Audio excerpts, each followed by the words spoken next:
আজ আমি অনেক খুশি, কারণ আজ আমি 3 বছর পর স্কুলে যাব। গল্প শুরু করার আগে আমার পরিচয় দেই আগে। আমি মোহাম্মদ জুনায়েদ রহমান জিসান, বাসা গাজীপুর। আমার বর্তমান বয়স 21। বাসাতে আমি, আমার মা রেহানা একজন গৃহিণী, বাবা ফয়সাল চৌধুরী একজন বিজনেসম্যান, আর আমার বড় বোন অহনা বিবাহিতা। এই 4 জন মিলে আমাদের সুখের পরিবার। সোফায় বসে বসে টেলিভিশন দেখছিলাম, মা রান্না করছিল। হঠাৎ একটা অপরিচিত নাম্বার থেকে ফোন এলো। ফোন রিসিভ করলাম। ফোন রিসিভ করে যা শুনলাম তাতে আমার পুরো দুনিয়া যেন পাল্টে গেল। তাই আমি তাড়াতাড়ি মাকে বললাম, আমার সাথে চলো। মা বারবার জিজ্ঞেস করছিল কোথায় যাচ্ছি। আমি কিছু না বলে একটা অটো ডেকে অটোতে মাকে নিয়ে উঠে পড়লাম। অটোওয়ালাকে একটা হসপিটালে ঠিকানা দিলাম, এর ওইখানে নিয়ে যেতে বললাম। গন্তব্যে পৌঁছে হসপিটালের ভিতরে গেলাম। মা আমাকে জিজ্ঞেস করলো কি হয়েছে। তাই আমি মাকে বললাম যে বাবার কার অ্যাক্সিডেন্ট হয়েছে। তারপর রিসিপশন থেকে বাবা কোন রুমে আছে তা শুনে গেলাম বাবার কাছে যেতেই মা বাবাকে জড়িয়ে ধরে হাউমাউ করে কান্না করছে। আমিও নিজেকে সামলাতে না পেরে কান্না করছি। তারপর ডাক্তার আঙ্কেলকে বললাম, বাবা কি হয়েছে, কথা বলছে না কেন?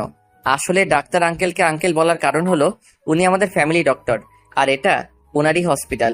দেখো বাবা, তোমার বাবার গুরুতর অ্যাক্সিডেন্ট হবার কারণে তিনি প্যারালাইজ হয়ে গেছেন। যদি সময় মতো ওষুধ খাওয়ানো ও সঠিক যত্ন নেওয়া যায়, আর যদি আল্লাহর সহায় হন, তাহলে হয়তো তোমার বাবা খুব তাড়াতাড়ি সুস্থ হবে। এরপর বাবাকে 2 মাস হসপিটালে থাকতে হয়। এরপর বাসাতে আনা হয়। এদিকে বাবার কোম্পানি দেখাশোনা করছেন বাবার পিএ, কিন্তু কোনো এক কারণে তার মৃত্যু হয়ে যায়। আর এদিকে কোম্পানি অবনতি হচ্ছে দিন দিন। তাই আমি সিদ্ধান্ত নেই যে আমি কোম্পানি দেখাশোনা করব। এই সিদ্ধান্ত সবাইকে বলে দেই, সবাই রাজি হয়ে যায়। তখন আমার বয়সী বা কত ছিল, মাত্র 18। তখন আমি 10ম শ্রেণীতে পড়তাম। পড়ালেখা ছেড়ে দিয়ে কোম্পানি দেখাশোনা করছি। নতুন পিএ নিয়োগ দিয়েছি। প্রথম কোম্পানি চালাতে হিমশিম খেতাম, কিন্তু আস্তে আস্তে মানিয়ে নিয়েছি নিজেকে। আস্তে আস্তে কোম্পানির অনেক উন্নতি করেছি আল্লাহর রহমতে। এখন বাবা পুরোপুরি সুস্থ। বাবার পুরোপুরি সুস্থ হতে 3 বছর লেগে যায়। এতক্ষণ যা শুনলেন সে সব ছিল অতীত। এখন বর্তমানে আসা যাক। রাতে সবাই মিলে একসাথে খেতে বসেছি। এখন বাবা পুরোপুরি সুস্থ, তাই বাবাকে আমার সিদ্ধান্ত জানিয়ে দেই যে আমি আবারও আমার পড়াশোনা শুরু করব। আর তুমি তো সুস্থ, তাই তুমি কোম্পানির দেখাশোনা করবে, আর আমি আমার স্কুল জীবনটা শেষ করব। তারপর বাবা বললেন, এই বুড়ো বয়সে লেখাপড়া করবে, লোক কি বলবে? বললাম পড়াশোনার কোনো বয়স হয় না, আর লোকে কি বলবে বলুক, আমার তাতে কিছু যায় আসে না। পরে বাবা মাকে জোরাজোরি করায় তারা রাজি হয়। তাই আজ আমিও আম্মু যাচ্ছি স্কুলে। আজকে আমি স্কুলে ভর্তি হব, ক্লাস করব, আবার আগের মতো স্কুল লাইফটা এনজয় করতে পারবো। উফ, কি আনন্দটাই না লাগছে। খুশিতে ড্যান্স দিতে ইচ্ছে করছে। আব্বু আগে থেকে স্কুলের স্যারের সাথে কথা বলে রেখেছে, তাই স্কুলে ভর্তি হতে কোনো ঝামেলা পোহাতে হলো না। স্কুলে ভর্তি হয়ে বই নিয়ে বাসায় চলে এলাম। বিকেলে বন্ধুদের সাথে মাঠে আড্ডা দিতে দিতে সন্ধ্যা হয়ে গেছে, তাই বাসায় গিয়ে ফ্রেশ হয়ে খেয়ে দিয়ে পড়তে বসলাম। নতুন বই পড়ার মজাটাই অন্যরকম। পড়তে পড়তে একসময় টেবিলের উপর ঘুমিয়ে পড়লাম।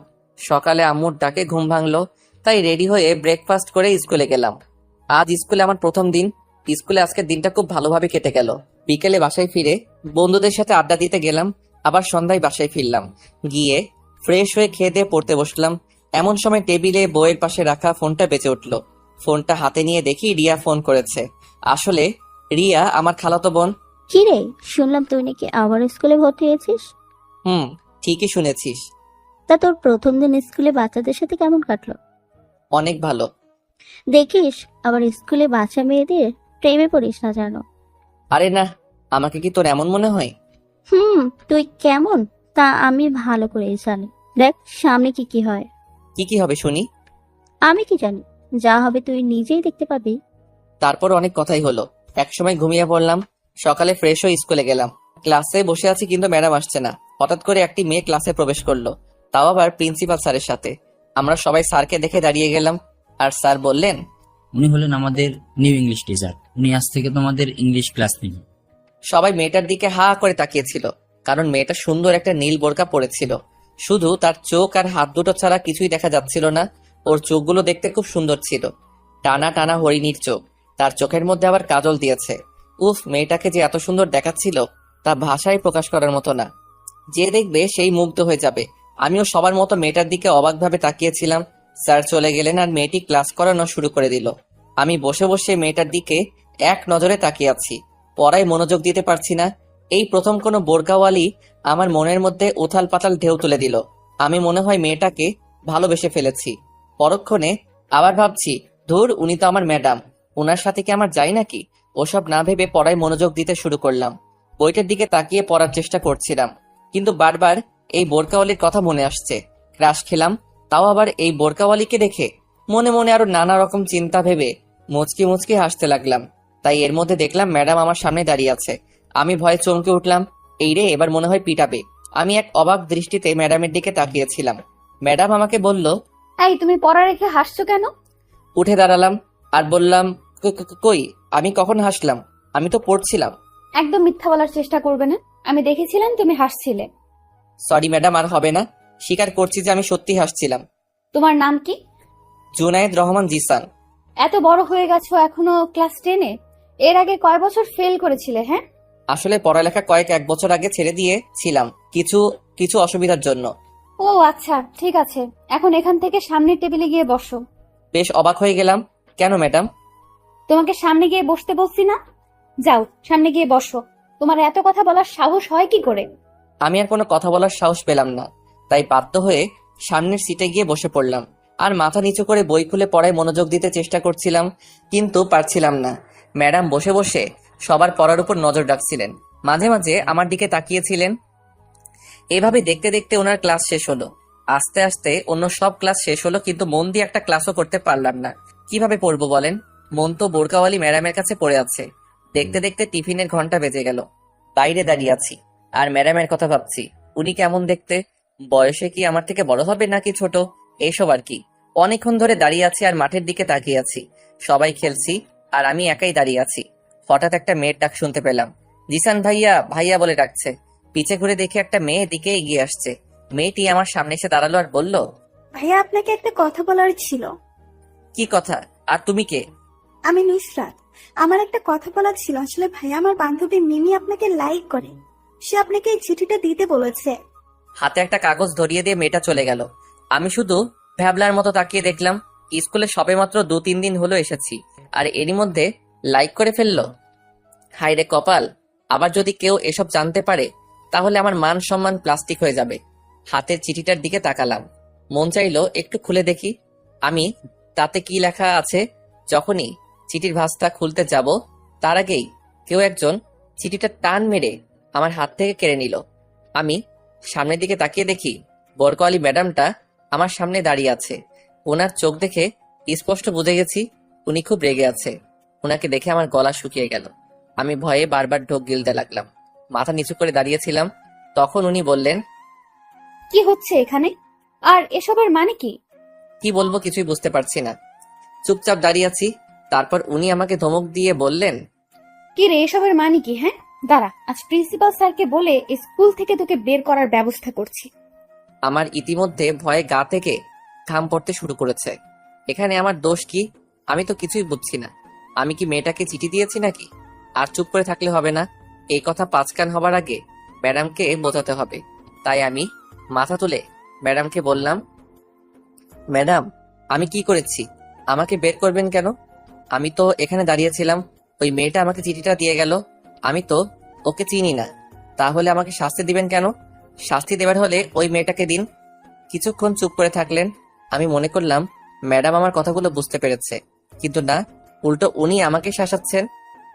এই চিঠিটা দেখেছিস? এই চিঠিটা স্যারের কাছে যদি নিয়ে গিয়ে বলি তুই ওই মেয়েটাকে ভালোবাসিস, ওই মেয়েটা তোকে চিঠি দিয়েছে, তাহলে তোর কি হবে বুঝতে পারছিস তো? মিথ্যে অপবাদ দিয়ে আমাকে ফাঁসিয়ে আপনার কি লাভ? আপনি শিক্ষক, আপনার কাজ ভুলগুলো শুধরে দেওয়া, অন্যায়ের প্রতিবাদ করা। তা না করে উল্টো আপনি আমাকে ফাঁসাতে চাচ্ছেন। কি বললি? আমি তোকে ফাঁসাতে চাইছি? হ্যাঁ, তাই তো। আপনি বলছেন স্যারের কাছে চিঠিটা দিয়ে আমাকে স্কুল থেকে বের করে দিবেন। যেখানে আমার কোনো দোষ নেই, সেখানে আমাকে বিনা দোষে সাজা পেতে হবে কেন? তারপর ম্যাডাম আমাকে ঠাস ঠাস 2টা থাপ্পড় মারলেন আর বললেন, আমার মুখে মুখে কথা বলিস? তোর সাহস তো কম না। দাঁড়া, এক্ষুনি তোর পরিবারের কাছে সব ফাঁস করে দিচ্ছি। তোর আব্বুর নাম্বার বল। গালে হাত দিয়ে চুপ করে দাঁড়িয়ে আছি। এখন আমার রীতিমতো ভয় করছে, কারণ আব্বু এই সম্পর্কে জানতে পারলে আমাকে কোনোদিনও স্কুলে আসতে দেবে না। তাই আমি ম্যাডামকে বললাম, ম্যাম, কাজটা কিন্তু আপনি ঠিক করছেন না। শুধু শুধু অন্যের দোষগুলো আমার গায়ে চাপিয়ে দিচ্ছেন। কেন? আমি কি করেছি? কেন আমার সাথে আপনি এরকম করছেন বলুন? আমার দ্বারা যদি কোনো রকম ভুল হয় তো বলুন, আমি আমার ভুল শুধরে নিচ্ছি। এখানে আমার পরিবারকে টানবেন না, ওরা একথা জানতে পারলে আমাকে আর স্কুলে আসতে দিবে না। আচ্ছা যা, ঠিক আছে, টানবো না তোর পরিবারকে, কিন্তু আমি যা বলবো তাই শুনতে হবে। তা না হলে এই চিঠিটা তোর আব্বুর হাতে চলে যাবে। না না ম্যাডাম, এমনটা করবেন না। আপনি যা বলবেন আমি তাই শুনবো, তবুও আব্বু যেন কিছু জানতে না পারে। ঠিক আছে যা, এখন ক্লাস থেকে ব্যাগ নিয়ে আয়। ম্যাডামের কথা শুনে আমি বেশ অবাক হয়ে ওনার দিকে তাকালাম। জীবনে হয় এই প্রথম করে ম্যাডাম কোনো ছাত্রকে এইভাবে ব্ল্যাকমেল করে কাজ করাচ্ছে। আমি আর কিছু না বলে ওনার কথা মতো ক্লাস থেকে ব্যাগ নিয়ে আসলাম। তারপর ওনার পিছু পিছু হাঁটছি আর মনে মনে ওনাকে গালি দিচ্ছি। স্কুল থেকে বের হয়ে আমি আর ম্যাডাম দুজনে গেটের বাইরে দাঁড়িয়ে আছি। আমি কোনো কথা বলছি না, শুধু চুপচাপ ওনার কাণ্ড কারখানা দেখছি। তারপর উনি একটা রিক্সা দাঁড় করালেন। তারপর উনি রিক্সাতে উঠে বসলেন আর আমাকেও বসতে বললেন। কিরে দাঁড়িয়ে আছিস কেন? ওঠ। না মানে ম্যাডাম, আপনার সাথে একসাথে রিক্সায় উঠলে লোকজন খারাপ ভাববে। লোকে কি ভাবে ভাবুক, তোকে উঠতে বলেছি, ব্যাস তুই উঠবি। আমি আর কোনো কথা শুনতে চাই না। কি আর করার, বাধ্য হয়ে রিকশায় চড়তে হলো। কোনো কথা বলবি না, চুপচাপ বসে থাক। কথা বললে একদম খবর করে ছেড়ে দেবো বলে দিলাম। আমার হাত ধরে গা ঘেঁষে কথাটা বললেন। আমি শুধু ভাবছি কি হচ্ছে এসব আমার সাথে। এসব স্বপ্ন নয় তো, যে ম্যাডামকে আজ প্রথম বোরকা পরা অবস্থাতে দেখে ক্রাশ খেলাম, সে আবার আমার সাথে এক রিক্সায় হাত ধরে বসে আছে। সবকিছু যেন স্বপ্নের মতো লাগছে। কোনোদিন ভাবতেই পারিনি যে মেয়েকে দেখে ক্রাশ খেলাম তার সাথে এক রিক্সায় বসতে পারবো। রিক্সাওয়ালা আপন মনে রিক্সা চালাচ্ছে আর ম্যাডাম আমার হাত ধরে কাঁধে মাথা রেখে বসে আছে। তারপরে কেমন যেন সব গুলিয়ে যেতে লাগলো। তার মানে কি উনি আমাকে ভালোবাসে? যদি ভালো না বাসেন তাহলে ওই মেয়ের চিঠি দেওয়ায় এত কেন রেগে গেলেন আর আমার সাথে এইভাবে রিক্সায় কেন বসে আছেন? কিছু তো একটা খটকা লাগছে, কিন্তু কি তা বুঝে উঠতে পারছি না। ম্যাডামের গলার শব্দ শুনে আমি ভাবনার জগৎ থেকে বাস্তবে ফিরলাম। আমি আর কিছু না বলে চুপ করে বসে রইলাম। আর ম্যাডাম আমার হাত ধরে চুপটি করে আমার ঘাড়ে মাথা দিয়ে শুয়ে আছে। ওনার এরকম ব্যবহার আমাকে খুব ভাবাচ্ছে। উনি আমার সাথে এরকম করছেন কেন? উনিও কি আমাকে ভালোবাসে? না, এটা কি করে সম্ভব? আমাদের তো শুধু আজকেই পরিচয় হলো, তাহলে কিভাবে সম্ভব এটা? উনি যেভাবে আমার গা ঘেঁষে শুয়ে আছে, মনে হচ্ছে আমি ওনার স্বামী। এইভাবে বেশিক্ষণ থাকলে আমি নিজেকে সামলাতে পারবো না। কিন্তু কি করব? কিছু বলতে গেলে তো ওনার ধমক খেতে হবে। আমি কি করব কিছুই বুঝতে পারলাম না। এই ভয় ভয় ম্যাডামকে বললাম, ম্যাডাম একটু সরে বসুন প্লিজ। লোকে দেখলে কি ভাববে বলুন তো দেখি? কি আর ভাববে? লোকে বলবে জামাই আর বউ একসাথে ঘুরে বেড়াচ্ছে। কি বলছেন এসব? ম্যাডাম একটা দুষ্টু হাসি দিয়ে আবার আমার কাঁধে মাথা রাখলেন। আমার কাঁধ থেকে ওনার মাথা সরানোর সাহস আমার নেই। আর যে হারে ম্যাডাম আমাকে কথা শোনাচ্ছে, আর বেশি কথা বললে ম্যাডাম আমাকে ফাঁসি দিয়ে দিবে। আমি আর কিছু না বলে চুপ করে বসে রইলাম আর নিজেকে গালি দিতে লাগলাম।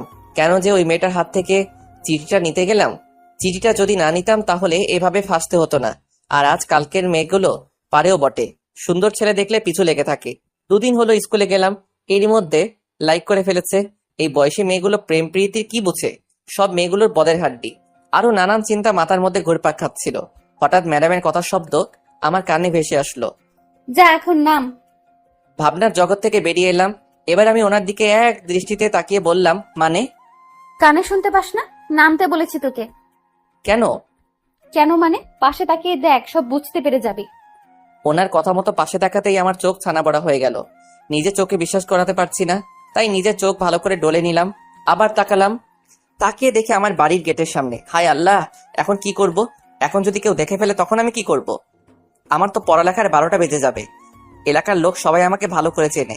ভয়ে ভয়ে ভালো করে চারদিকে তাকালাম, কারণ দুপুরবেলা তো, তাই আর কি। কিন্তু ম্যাডাম আমার বাসা চেনে কিভাবে? তাহলে উনি কি আমাদের পরিচিত কেউ নাকি? যাই হোক, এখন এসব ভেবে কাজ নেই। ম্যাডাম আমার বাসায় আসলো কেন সেটাই জানতে হবে। আমি ম্যাডামের দিকে অসহায়ভাবে তাকালাম। ওনার চোখ দেখে বুঝি উনি খুব খুশিতেই আছে। তার মানে কি উনি আমার আব্বুকে সত্যি সত্যি সব বলে দেবে?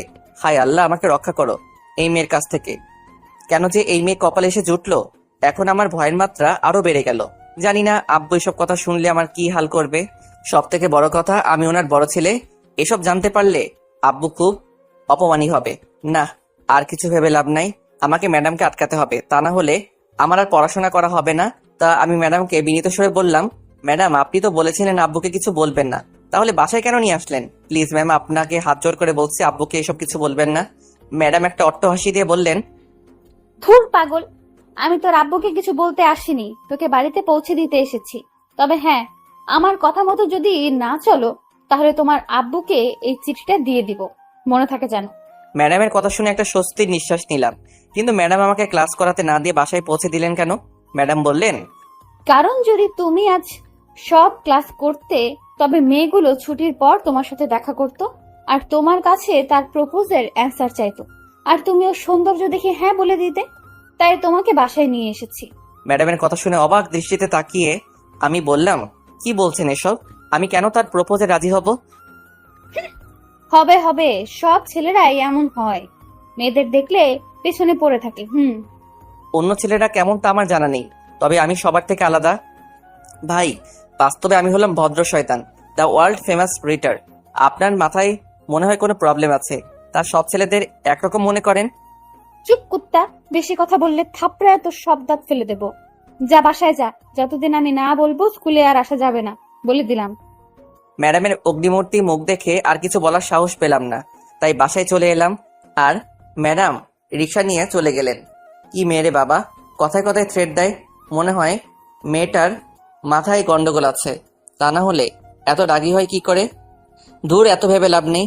পরে রুমের ভেতরে গেলাম, দেখি আম্মু বসে বসে স্টার জলসা দেখছে। আমাদের এই একটাই সমস্যা, সারাদিন স্টার জলসা। এই স্টার জলসার জন্য আমি ভালোভাবে মুভি দেখতে পারি না। রিমোট ধরলেই আম্মু ঝাড়ি মেরে দেয়। আমি আম্মুর সামনে গিয়ে দাঁড়াতে আম্মু বলে, কি রে, আজ এত তাড়াতাড়ি আসলি যে? শরীর ঠিক আছে তো? জি আম্মু, আমার শরীর একদম ভালো আছে। এমনি ভালো লাগছিল না, তাই চলে এসেছি। এখন কিছু খেতে দাও। তারপর আমি গেলাম ফ্রেশ হতে। ফ্রেশ হয়ে খাবার টেবিলে এসে বসলাম। তখন মা বলল, আচ্ছা শোন, তোর আব্বু তোর জন্য একটা টিউশনের ব্যবস্থা করছে, আজ থেকে সেখানে পড়তে যাবি। আচ্ছা। আমি কোনো আপত্তি করলাম না, কারণ আমারও ইচ্ছা ভালোভাবে পড়াশোনা করার। আর টিউশনি করলে পড়াটা আরো ভালোভাবে করতে পারবো, রেজাল্টও ভালো হবে। তারপর খাওয়া দাওয়া করে রুমে এসে ঘুমিয়ে পড়লাম। হঠাৎ বিকালে আম্মু এসে ডাক দিল, তাই উঠে ফ্রেশ হয়ে বের হয়ে পড়লাম টিউশনিতে যাওয়ার জন্য। আম্মুর থেকে ওই টিউশনির ঠিকানাটা আগেই নিয়েছি। অতঃপর আমি রিক্সা নিয়ে সোজা সেখানে গেলাম। একটা দোতলা বাড়ির সামনে গিয়ে নামলাম। ঠিকানা হিসাবে এটাই সেই বাসা। আমি বাসার ভিতরে ঢুকলাম। নিচতলা একটা দরজায় লেখা ছিল, এখানে টিউশনি পড়ানো হয়। তারপর আমি দরজায় নক করলাম। নক করতে একটা পিচ্চি মেয়ে এসে দরজা খুলে দিল, আর আমাকে দেখে একটা মুচকি হাসি দিয়ে বলল, আসুন ভেতরে। অতঃপর আমি ভিতরে ঢুকে পড়লাম। দেখি ওই বোরকা পরা মেয়েটা একটা চেয়ারে বসে আছে। আমি ওনাকে দেখে থমকে গেলাম। অবাক হয়ে ওনার দিকে তাকিয়ে রইলাম। মনের ভিতর টান টান উত্তেজনা আরো বেড়ে গেল। সেই সাথে আমার ভয়ে গলা শুকিয়ে গেল, কারণ স্কুলে একদিনে এত ভয় দেখিয়েছে, এখানে না জানি কত ভয় দেখাতে পারে, আল্লাহ জানেন। মনে মনে শুধু একটাই প্রার্থনা করছি, হে আল্লাহ, তুমি আমাকে এই মেয়ের অত্যাচার থেকে বাঁচাও। হঠাৎ ম্যামের গলার আওয়াজ শুনে আমার ধ্যান ভেঙে গেল। হা করে কি দেখছো? এদিকে এসে বসো। বললাম, না মানে ম্যাডাম, আপনার কাছে কি আব্বু আমার টিউশনি ঠিক করেছে? হ্যাঁ, কেন? নাকি তোমার অন্য কোথাও টিউশনি করার ইচ্ছা আছে?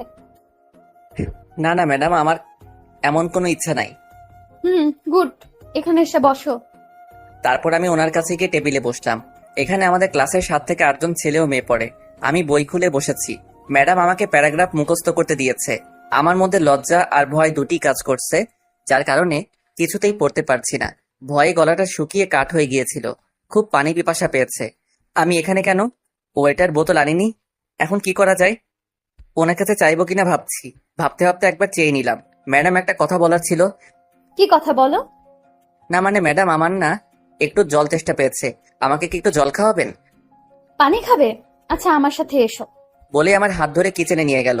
এতে আমি বেশ অবাক হয়ে গেলাম, কারণ উনি আমাকে পানি না দিয়ে হাত ধরে কিচেনে নিয়ে গেল।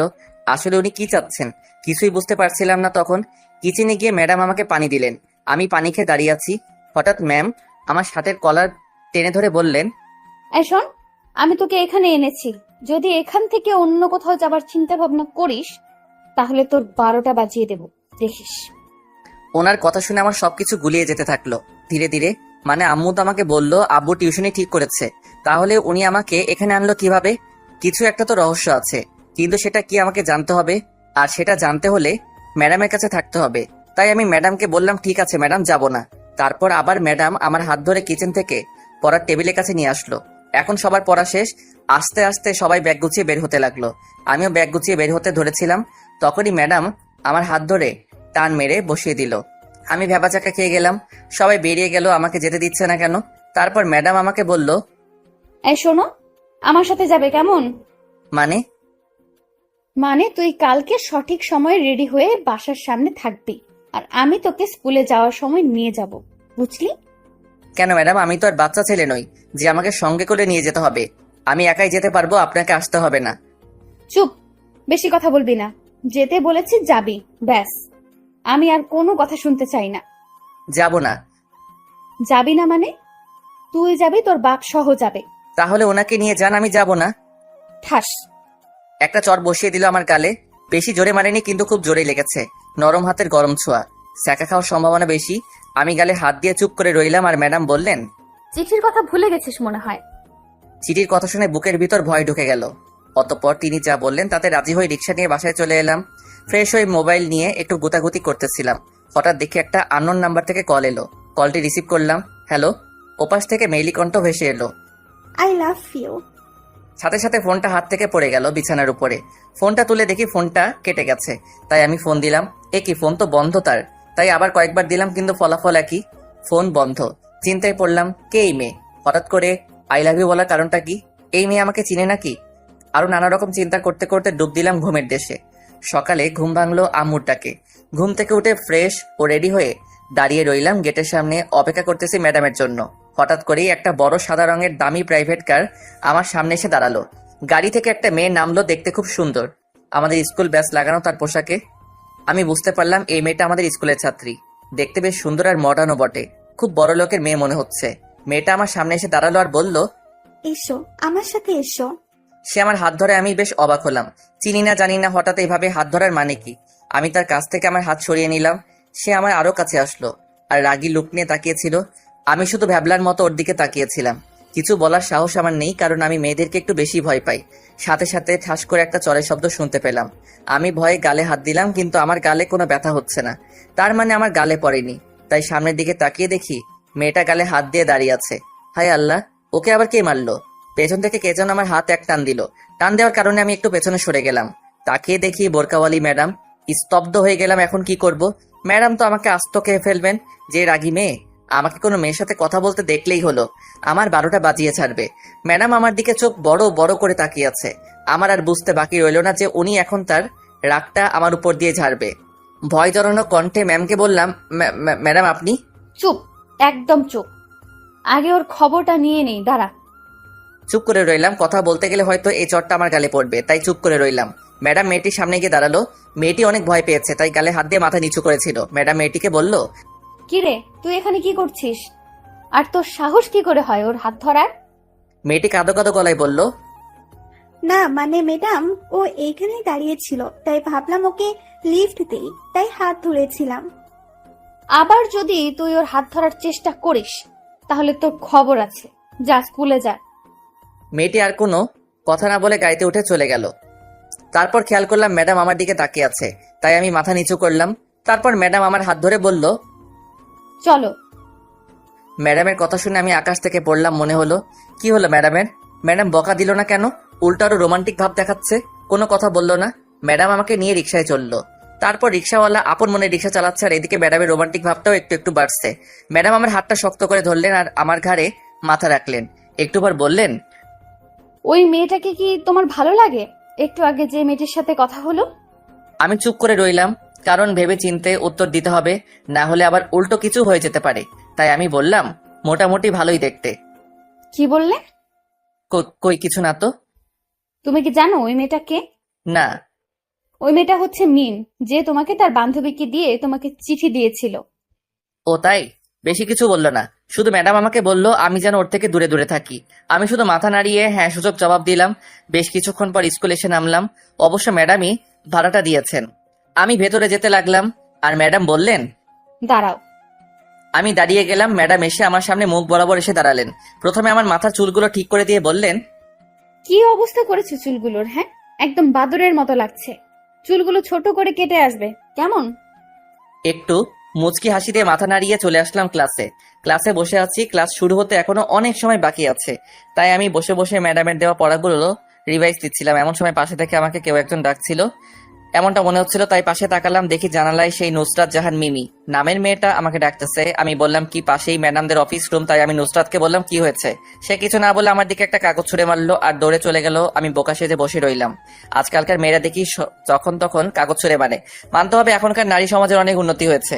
চিঠিটা খুলে তাড়াতাড়ি পড়তে শুরু করলাম। খুব বেশি কিছু লেখা ছিল না, তাতে লেখা ছিল, আমার প্রশ্নের উত্তর চাই, আমাকে ভালোবাসবে কিনা আজকের মধ্যে উত্তর চাই। স্কুল ছুটির পরে লেকের পাড়ে ওয়েট করব তোমার জন্য। এইটুকু লেখা ছিল। কি আর বললো, কিছু বলার নাই। মেয়েরাও জোর করে ভালোবাসা আদায় করে নিতে জানে। একটা পিচি মেয়ে যে তা জানে সেটা আমার জানা ছিল না। আরে বাবা, ভালোবাসা হাতের মোয়া নাকি যে চাইলেই দিয়ে দিব? দুজন দুজনের মনের টান থাকতে হবে, একে অপরের প্রতি বিশ্বাস থাকতে হবে, তবেই না ভালোবাসা মূল্যতা পাবে। এই পিচি মেয়েগুলো এসবের কি বোঝে? তাই চিঠিটা মুচড়ে ফেলে দিলাম ময়লা ফেলার ঝুড়িতে। ক্লাস শুরু হয়ে গেছে। ম্যাডাম ক্লাসে আসলো। আজকে ম্যাডামকে আরো বেশি সুন্দর দেখাচ্ছে। কালো রঙের বোরকাতে সত্যি অপরূপ সুন্দর লাগছিল। যদি বোরকার তলে থাকা মায়াবী মুখখানা দেখতে পারতাম তবেই নিজেকে ভাগ্যবান মনে হতো, কারণ উনি আমার ফার্স্ট ক্রাশ। আর ক্রাশকে দেখার সৌভাগ্য কয়জনের হয়? একটু পর ক্লাস আরম্ভ হলো। সবাই মনোযোগ দিয়ে পড়ছে, শুধু আমার মনোযোগ ম্যাডামের দিকে। বারবার আর চোখে ম্যাডামের দিকে তাকাচ্ছিলাম। ম্যাডাম হয়তো সেটা বুঝতে পেরেছে, কিন্তু আমাকে কিছু বলল না। আজ সব ক্লাস ভালো হবে মনে হয়, কারণ আজকে ম্যাডামের বকা শুনতে হয়নি। একটু পর ক্লাসে প্রিন্সিপাল স্যার এলেন আর বললেন, তোমরা সবাই আমার কথা মনোযোগ দিয়ে শোনো। তোমাদের সবার জন্য আনন্দ ভ্রমণের ব্যবস্থা করা হয়েছে। যারা যারা অংশগ্রহণ করতে চাও তারা অফিস কাউন্টারে পর্যাপ্ত ফি জমা দিও। এই শুক্রবার সকালে আমরা সবাই রওনা দেব। সময় ও জায়গা তোমাদের সবাইকে পরে জানিয়ে দেওয়া হবে। স্যারের কথা শুনে সবাই খুশি হলো। সবাই আনন্দে হইচই শুরু করে দিল। আমার পাশে বসে থাকা একটি ছেলে, নাম সিয়াম, সে আমাকে বলল, তুমি কি আমাদের সাথে যাবে? খুব মজা হবে। যাব। অতঃপর স্যার চলে গেল। সবাই পড়ায় মনোযোগ দিল, আমিও মনোযোগ দিলাম। হঠাৎ ম্যাডাম আমার সামনে এলো। আমি চমকে গেলাম। ম্যাডাম আমাকে বললেন, তুমি যাবে? হ্যাঁ যাব। ওকে, আজকে ছুটির পর বাসায় যেতে হবে না, সোজা আমার সাথে যাবে। ছুটির কথা বলতেই আমার নুসরাত মানে মিমির কথা মনে পড়ে গেল। মিমি তো আমাকে দেখা করতে বলেছিল, তাই এসব ভেবে ম্যাডামকে বললাম, ম্যাডাম আমার ছুটির পর বাসায় কাজ আছে, তাই আমাকে বাসায় যেতে হবে। মিথ্যা বললাম, আসলে আমার কোনো কাজ নেই। তারপর ম্যাডাম আমাকে আর কিছু বললেন না, তিনি তার চেয়ারে গিয়ে বসলেন। আমি ভাবছি আজকে ম্যাডাম এত ভালো হয়ে গেল কি করে, আমাকে কিছু বলছে না কেন। আমি যাই বলছি ম্যাডাম সব মেনে নিচ্ছে। অতঃপর স্কুল ছুটি হলো। স্কুলের পাশেই লেক আছে।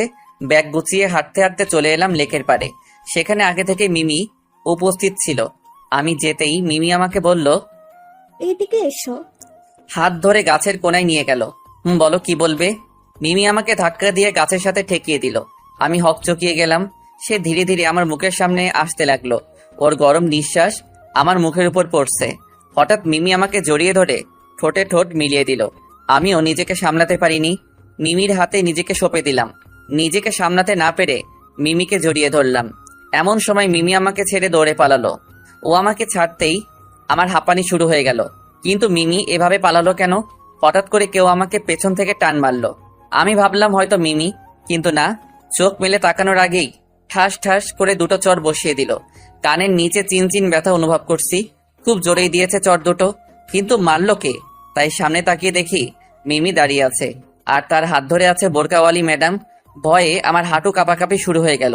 এখন না জানি কি করে বসে আল্লাহ জানেন। ম্যাডামের চোখ দুটি লাল বর্ণ ধারণ করেছে। ওনার চোখের দিকে তাকিয়ে আমার ভয় আরো দ্বিগুণ বেড়ে গেল। মনে মনে শুধু একটাই প্রার্থনা করছি, এই মেয়ের হাত থেকে রক্ষা করো খোদা, আর জীবনেও এমন ভুল হবে না। শুধু শেষবার রক্ষা করো। ম্যাডাম মিমির হাত ছেড়ে দিয়ে মিমিকে বলল, মিমি, তুই বাসায় যা, আর কালকে তোর আব্বু ও আম্মুকে আমার সাথে দেখা করতে বলবি। মিমির দিকে চেয়ে দেখি সে ভয়ে কান্না করে দিয়েছে। মিমি কান্না করলে মিমিকে বেবির মতো লাগে। মিমি কান্নামাখা কণ্ঠে বলল, প্লিজ ম্যাম, আমাকে যা শাস্তি দেবার দেন, তবুও আমার আব্বুকে কিছু বলবেন না। তিনি জানতে পারলে আমাকে আর স্কুলে আসতে দেবে না। আমি আপনার দুটি পায়ে ধরে বলছি ম্যাডাম, প্লিজ ম্যাম, আপনি একটি সুযোগ দেন, আমি আর ওর সামনে যাব না। এই শেষবার তোমাকে মাফ করলাম। ফের যদি তোমাকে ওর আশেপাশে দেখি তাহলে তোমার আর রক্ষা নেই। যাও, এখন বাসায় যাও।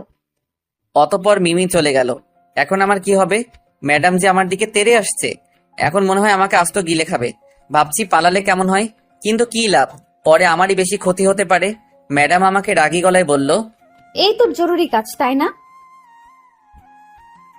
চুপ করে থাকতে পাবি না? আমি তখন মাথা নিচু করে দাঁড়িয়েছিলাম। ম্যাডাম তখন ব্যাগ থেকে ফোনটা বের করলো। এটা কি দেখেছিস? আমি সামনের দিকে তাকাতেই আমার চোখ কপালে ওঠার মতো অবস্থা, কারণ ম্যাডাম সবকিছু ভিডিও করে রেখেছে। এখন আর আমার বাঁচার কোনো উপায় নাই। অসহায়ের মতো করুণ অবস্থা আমার। করুণ দৃষ্টিতে ম্যাডামের দিকে তাকিয়ে বললাম, এটা কেন করলেন ম্যাডাম? আমার তো কোনো দোষ ছিল না, সব দোষ ওই মেয়েটাই করেছে। কেন শুধু শুধু আমাকে ফাঁসাচ্ছেন? তোকে না বলেছিলাম ওর থেকে দূরে দূরে থাকবি? আর আজকে তোকে জিজ্ঞেস করলাম আমার সাথে যাবি কিনা। তুই মিথ্যা বলেছিস, তাই এমনটা করেছি। এখন বল, তোকে কি শাস্তি দেওয়া উচিত? যা খুশি করেন। রাগ দেখিয়ে চলে এলাম ওখান থেকে। ম্যাডাম ওইখানে দাঁড়িয়েছিল। বাসায় এসে খেয়ে দেখে একটা ঘুম দিলাম। তারপরের দিন আর স্কুলে যাইনি। ভালো লাগছিল না স্কুলে যেতে। কোচিং করতেও যাইনি। আমাকে আজকে যেতে হবে, কারণ সবাই আনন্দ ভ্রমণে বের হবে। তাই আমি সকাল সকাল রেডি হয়ে স্কুলে গেলাম। আজ ম্যাডামকে কোথাও দেখিনি। স্যাররা সবাই ব্যস্ত। অনেক ছেলে মেয়েরাই আনন্দ ভ্রমণে যাওয়ার জন্য সেজেগুজে এসেছে। 2টা বাস আনা হয়েছে। আমি আগে থেকে বাসে বসে মোবাইলটা বের করে গান শুনছিলাম। পুরো বাস ফাঁকা, এমনকি ড্রাইভারও নেই, কারণ বাস ছাড়বে আর 2 ঘন্টা পর। আমি জানালার ধারের সিটে বসে আছি, আর সবাই মাঠে গল্প করছে। সবাই হাসি খুশি। হঠাৎ ম্যাডাম বাসে উঠলেন। হয়তো আগে থেকেই ম্যাডাম আমাকে বাসে উঠতে দেখেছে। আমি তেমন একটা পাত্তা দিলাম না। ম্যাডাম কালো রঙের একটা বোরখা পরেছে, দেখতে খুব সুন্দর লাগছিল। তাতে আমার কি? আমি অন্যদিকে মুখ ঘুরিয়ে নিলাম। ম্যাডাম এসে আমার পাশের সিটে গা ঘেঁষে বসতে বসতে বললেন, কি জিসান সাহেব, রাগ করেছেন? ওই কুত্তা বল, না হলে থাপ্পড় দিয়ে রাত ফালায় দিব। ম্যাডাম এবার সহ্য করতে না পেরে আমার হাতে ও পিঠে ধুমধাম করে কিল ঘুষি মারতে লাগলো। বলেন তো, ওনার নরম হাতের ঘুষি খেতে কার না ভালো লাগবে? আমার হাসি পাচ্ছিল। আমি আমার হাসি আটকাতে না পেরে হেসে দিলাম। ম্যাডাম আরো বেশি রেগে গেলেন। ম্যাডাম উঠে যেতে ধরছিল। হঠাৎ ওনার হাত ধরে টান মারলাম, কিন্তু কেন হাতটা টান মারলাম তা আমি জানি না। নিজের অজান্তে হাতটা চলে গেল। ম্যাডাম টাল সামলাতে না পেরে আমার বুকের উপরে পড়ে গেল। তাই দেখে ম্যাডাম লজ্জায় চোখ বন্ধ করে ফেললেন। খুব মায়াবী লাগছিল ম্যাডামকে তখন। ওনার হালকা গরম নিঃশ্বাসটা আমার উপর পড়ছিল, তা আমি অনুভব করতে পারছিলাম। ম্যাডামের কপালের সাথে আমার কপাল ঠেকিয়ে অনেকক্ষণ ম্যাডামকে জড়িয়ে ধরেছিলাম। এক অজানা ঘোরের মধ্যে ছিলাম দুজনে। কয়েক মুহূর্তের জন্য ম্যাডামের শরীরের সুবাস আমাকে পাগল করে দিচ্ছিল। হঠাৎ ম্যাডাম নিজেকে জোর করে ছাড়িয়ে নেয় আর দৌড়ে পালায়। আমার আর বুঝতে বাকি রইল না ম্যাডাম লজ্জা পেয়েছে। আমিও তখন এসব কথা ভেবে একটা মুচকি হাসি দিয়ে বাস থেকে নেমে পড়লাম। ম্যাডাম অফিস রুমে, আর আমি ক্লাসমেট শ্যামের সাথে কথা বলছিলাম। এমন সময় ম্যাডাম ডাক দিলেন। আমি তাড়াতাড়ি গিয়ে ম্যাডামের সামনে দাঁড়ালাম, আর কিছুক্ষণ আগের কথা ভেবে হাসছিলাম। ম্যাডাম সেটা ভালোভাবেই লক্ষ্য করলো। তারপর ম্যাডাম বললেন, আজকে মিমিও আমাদের সাথে যাবে, তুই ওর থেকে দূরে দূরে থাকবি। তা না হলে এই ভিডিও ও চিঠিটা সোজা তোর বাবার হাতে দিব, মনে থাকে যেন। ঠিক আছে। যা গিয়ে গাড়িতে বস, আর কিছুক্ষণ পর গাড়ি ছাড়বে। তারপর আমি গাড়িতে বসলাম। কিছুক্ষণ পর সবাই আসলো।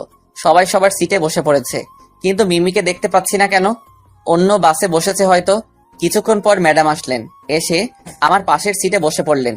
এ কি, ম্যাডাম আমার পাশে বসেছেন কেন? তো কি হয়েছে? কিছু না, তবে স্যারেরা দেখে খারাপ ভাববে। ভাবুক, তাতে আমার কি? তুই চুপচাপ বসে থাক। আর কথা বাড়ালাম না, চুপ করে বসে রইলাম। বাস ছেড়েছে, গন্তব্য কুয়াকাটা। সবাই খুব খুশি। সারা রাস্তায় ম্যাডাম আমার সাথে অনেক কথা বললেন, অনেক মজা হলো। ম্যাডামের সাথে আজ প্রথম ফ্রিভাবে কথা বললাম। অতঃপর 3টা বাজে সবাই কুয়াকাটা এসে পৌঁছালাম। সবাই নেমে গেছে, ঘোরাফেরা করছে। শুধু আমি আর ম্যাডাম নামিনি। ম্যাডাম নামবেন না? নামবো তো, চলেন। অতঃপর ম্যাডাম আর আমি নামলাম। ম্যাডাম আমার হাত ধরে হাঁটছে। আমি অবাক দৃষ্টিতে ম্যাডামের দিকে তাকিয়ে আছি। ম্যাডাম কিছু বলছেন না, চুপ করে আছেন। তারপর হাঁটতে হাঁটতে আমরা একটা বাগানের ধারে চলে এলাম। খুব সুন্দর সুন্দর ফুল ফুটেছে বাগানে। তুই নামবি না? এই জিসান, দেখ দেখ, বনের গোলাপ ফুলগুলো কত সুন্দর, তাই না? সত্যিই খুব সুন্দর। আমার ওগুলো চাই, তুই এনে দে। দিচ্ছি, দাঁড়ান। বাগান থেকে 3টা সুন্দর গোলাপ ফুল তুলে আনলাম। এই নেন। এইভাবে দিলে নেব না। তাহলে কিভাবে দিব? হাতও গেড়ে দেবে, যেভাবে ছেলে মেয়েদের প্রপোজ করে সেইভাবে। কেন ওইভাবে কেন দিব? আমি তো আর আপনাকে প্রপোজ করছি না, তাই না?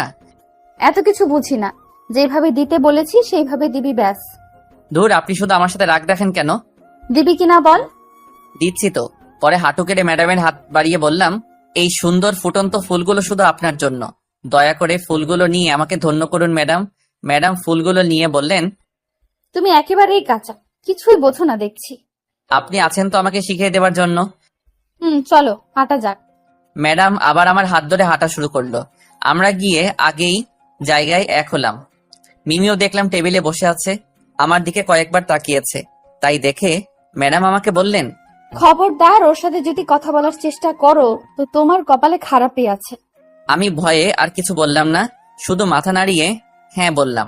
পরে ম্যাডাম স্যারদের ওইখানে গেল, আমি সেখানে কিছুক্ষণ দাঁড়িয়েছিলাম। রাস্তার ওই পাশে একটা ফ্লেক্সির দোকান দেখা যাচ্ছে, যাই সেখান থেকে ফ্লেক্সি করে আসি। হাঁটা দিলাম। ম্যাডাম পেছনে থেকে ডাক দিলেন, কই যাও? একটু আসছি ম্যাম। পাশে তাকাতেই দেখি একটা সাদা রঙের কার আমার দিকে এগিয়ে আসছে। আমি সরে দাঁড়ানোর আগেই গাড়িটা আমাকে ধাক্কা দিয়ে চলে যায়। সাথে সাথে আমি মাটিতে পড়ে গেলাম। চোখ দুটো আস্তে আস্তে বন্ধ হয়ে গেল। জ্ঞান হারিয়ে ফেললাম আমি। তারপর কি হলো আমার কিছুই মনে নেই। যখন আমার জ্ঞান ফিরল তখন চোখ মেলে তাকিয়ে দেখি আমি একটা রুমের মধ্যে একটা বেডে শুয়ে আছি। হাতে অনেক ব্যথা অনুভব হচ্ছে, ডান হাত পুরোটাই ব্যান্ডেজ করা। সব শিক্ষার্থীরা আমাকে দেখতে এসেছে।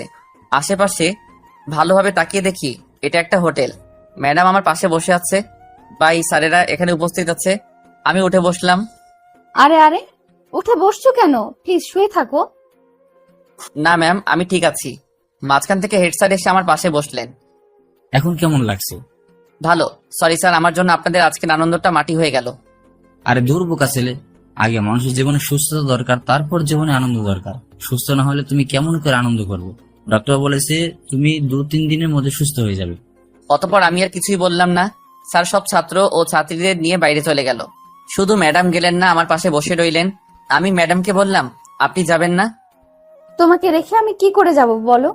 কেন আমাকে রেখে আপনি যাবেন না কেন? কারণ তোমার এই অবস্থার জন্য আমি দায়ী, তাই তোমার খেয়াল রাখার দায়িত্ব আমারই। আমি তো বাচ্চা ছেলে না, কিভাবে নিজের দায়িত্ব নিতে হয় তা আমি জানি। যান গিয়ে সবার সাথে আনন্দ করেন। আমি চাই না আমার জন্য আপনার আনন্দটা মাটি হয়ে যায়। আমি এখানেই থাকবো, কোথাও যাব না। তুমি চুপ করে থাকো, আমি এখন তোমাকে আমার হাত দিয়ে খাবার খাওয়াই দিব। ম্যাডামের কথা শুনে নিজের আজান্তেই আমার মুখে হাসি ফুটে উঠল। ফার্স্ট ক্লাসের হাতে খাবার তুলে খাবার ভাগ্য কজনের হয়। এখন আমার নিজেকে লাকি মনে হচ্ছে। ম্যাডাম ফল কাটায় ব্যস্ত, কিন্তু আমার ফল খেতে ভালো লাগে না। তা এসব না খেলে শরীরে শক্তি আসবে কি করে? ডাক্তার এগুলো বেশি বেশি করে খেতে বলেছে তোমাকে। তাই আমি ম্যাডামকে বললাম, ম্যাডাম আমি এইগুলা খাবো না। আচ্ছা ঠিক আছে, বিরিয়ানি খাবে? আজকে তো সবাইকে বিরিয়ানি খাওয়ানো হয়েছে। চলবে ম্যাম। অতঃপর ম্যাডাম তার ব্যাগ থেকে একটা টিফিন বক্স বের করলেন। ওটাতে বিরিয়ানি রাখা ছিল। চামচ দিয়ে তুলে আমাকে খাইয়ে দিতে লাগলো। খাওয়া দাওয়া শেষে ম্যাডাম বললেন, এখন এই ওষুধটা খেয়ে রেস্ট নাও। আচ্ছা। খাওয়া দাওয়ার পর্ব শেষ হলো, আমি শুয়ে আছি, উঠতে পারছি না। হাতে একটু বেশি ব্যথা করছে। তখন ম্যাডাম আমাকে বললেন, আচ্ছা জিসান, তোমার খুব ব্যথা লেগেছে তাই না? বেশি না, একটু পরে ঠিক হয়ে যাবে। সরি, আমাকে মাফ করে দাও। আমার ভুলের জন্য তোমাকে এত কষ্ট সহ্য করতে হচ্ছে।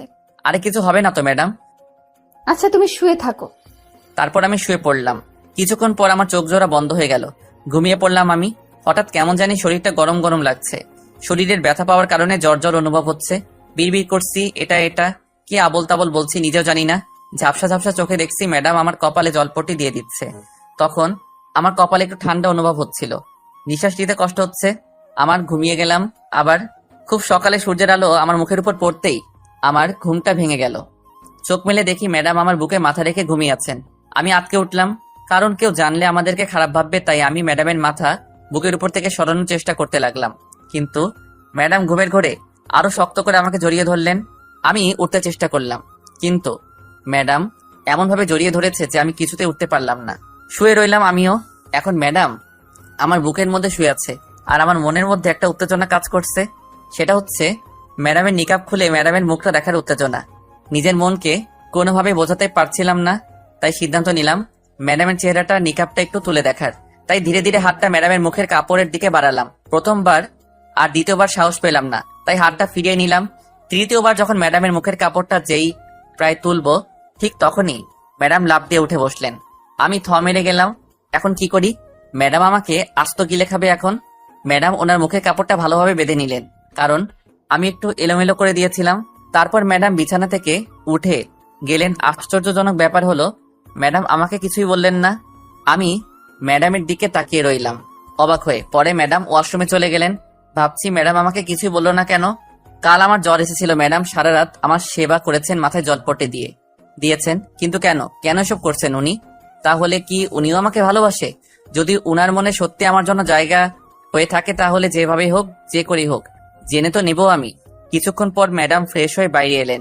আজকে ম্যাডামকে খুব সুন্দর লাগছে। নেভি কালারের বোরকা পরেছে, খুব মানিয়েছে ম্যাডামকে। ম্যাডাম আমাকে বললেন, ফ্রেশ হবে না? হব তো। তুমি উঠে ফ্রেশ হয়ে এসো, আমি তোমার জন্য নাস্তার ব্যবস্থা করছি। অতঃপর আমি বিছানা থেকে উঠে পড়লাম আর পা দুটো ফ্লোরে রেখে হাঁটার চেষ্টা করছি।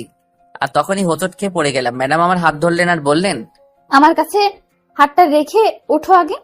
পরে আমি ওনার কাঁধে হাত দিয়ে উঠে দাঁড়ালাম। উনি আমাকে ওয়াশরুম অব্দি পৌঁছে দিলেন আর বললেন, তাড়াতাড়ি ফ্রেশ হয়ে এসো, আমি তোমার জন্য নাস্তা রেডি করছি। আচ্ছা। তারপর ম্যাডাম চলে গেল আর আমিও কিছুক্ষণের মধ্যে বের হয়ে এলাম। ম্যাডাম আমার হাতে হাত ধরে খাবার টেবিলে নিয়ে গিয়ে বসালেন। তারপর নিজের হাতে দিয়ে তুলে খাওয়াই দিলেন। খাওয়া দাওয়ার পর্ব শেষ হলো। আমি আর ম্যাডাম হাঁটতে বের হব বাইরে, আর সবার সাথে দেখা করতে হবে। সবাই নয়তো চিন্তা করবে। কিছুক্ষণ পর বাকি স্যার ম্যাডামদের সাথে দেখা করলাম। কথা বলার পর ম্যাডাম আমার কাছে আসলেন আর বললেন, চলো আমরা ওই দিকটা থেকে হেঁটে আসি। আমি কোনো আপত্তি করলাম না। ম্যাডাম আর আমি একসাথে হাঁটা শুরু করলাম। ম্যাডাম আমার বাম হাতটা ধরে রেখেছে, কারণ ডান হাতটা তো মচকে গেছে। হাঁটতে হাঁটতে আমরা একটা লেকের ধারে চলে এলাম। লেকের পরিবেশটা খুব সুন্দর, চারিদিকে তখন হালকা বাতাস বইছে। কিন্তু আমার মনে অন্য কামনা বাসা বেঁধেছে, তা হলো ম্যাডামকে দেখার বাসনা। ম্যাডামকে বললে ম্যাডাম কিছুতেই আমাকে তার মুখ দেখাতে দিবে না, তা আমি জানি। কৌশলে দেখতে হবে, কিন্তু কিভাবে সেটাই ভাবছি। ম্যাডাম আমাকে এত কেয়ার করে কেন? আমিও তো ওনার ছাত্র, আর 5টা ছাত্রের মতো আমার সাথে ব্যবহার করে না, খালি রাগ দেখায়। না না, এটা রাগ না, উনি অভিমান করে। কিন্তু কেন করে? আমাকে মিমির সাথে দেখলে আরো বেশি রেগে যায় ম্যাডাম। যদি মিমি আমাকে ভালোবাসে তাহলে ওনার সমস্যা কোথায়? আমি বুঝি না। উনি যদি আমার টিচারও ক্রাশ না হয়ে অন্য কেউ হতো তাহলে এতক্ষণে তাকে পিটিয়ে তক্তা বানিয়ে দিতাম। রীতিমতো টর্চার শুরু করে দিয়েছে আমার উপর। মিমির দেওয়া চিঠিটা আমার এই অবস্থার জন্য দায়ী। এইসব ভাবনায় ডুবেছিলাম। তারপর ম্যাডাম বললেন, জিসান দেখো, লেকের ওই ধারে নৌকা যাচ্ছে, প্লিজ চলো না, নৌকা ভ্রমণ করে আসি। সরি ম্যাডাম, আমার নৌকা ভ্রমণ করতে ভয় লাগে। তাছাড়া আমি সাঁতার জানি না। যদি কোনো বিপদ হয় নিজে তো বাঁচবই না, আপনাকেও বাঁচাতে পারবো না। তুমি সাঁতার জানো না তো কি হয়েছে, আমি তো সাঁতার জানি। আর তাছাড়া ভয়ের কি আছে, আমি তো আছি তোমার পাশে। তবুও আমি যাব না। প্লিজ জিসান, প্লিজ প্লিজ, আমার এই একটা রিকোয়েস্ট রাখবে না, প্লিজ চলো। ম্যাডাম এমন বাচ্চাদের মতো বায়না করছিল যে তা দেখে আমি নিজের হাসি আটকে রাখতে পারলাম না, হেসে ফেললাম। তা দেখে ম্যাডাম বললেন, ওই কুত্তা, হাসছিস কেন? না মানে আপনি যে বাচ্চাদের মতো বায়না ধরলেন না, তা দেখে আমি আর নিজের হাসি আটকে রাখতে পারলাম না। কি বললি? আমি বাচ্চা? দাঁড়া তোকে। কথাটি বলে আমার পিঠে এলোপাতাড়ি কিল ঘুষি দিতে লাগলো, আর আমি এদিক দিয়ে হেসেই যাচ্ছি। আর এক পর্যায়ে ম্যাডাম থেমে গেলেন। ওই কুত্তা, তুই কি খাস? তোর শরীরে এত শক্তি কেন? উফ বাবা, আমার হাতটা মনে হয় ভেঙে গেল। ভালো হয়েছে।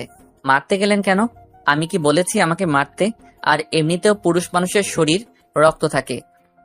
হয়েছে, এখন চুপ থাক, যেতে হবে না তোকে। বুঝতে পেরেছি ম্যাডাম অভিমান করেছে, তাই আমি নিজে থেকে বললাম, ওকে চলেন যাই। কি সত্যি? তারপর আমি আর ম্যাডাম হাঁটা শুরু করলাম। তারপর নৌকার কাছে গিয়ে নৌকাতে উঠলাম। আমি এক সাইডে বসলাম আর ম্যাডাম আমার হাত ধরে বসে রইলেন। আমি তো ভয়ে থরথর করে কাঁপছিলাম, কারণ নৌকা একবার এদিক ওদিক দুলছিল।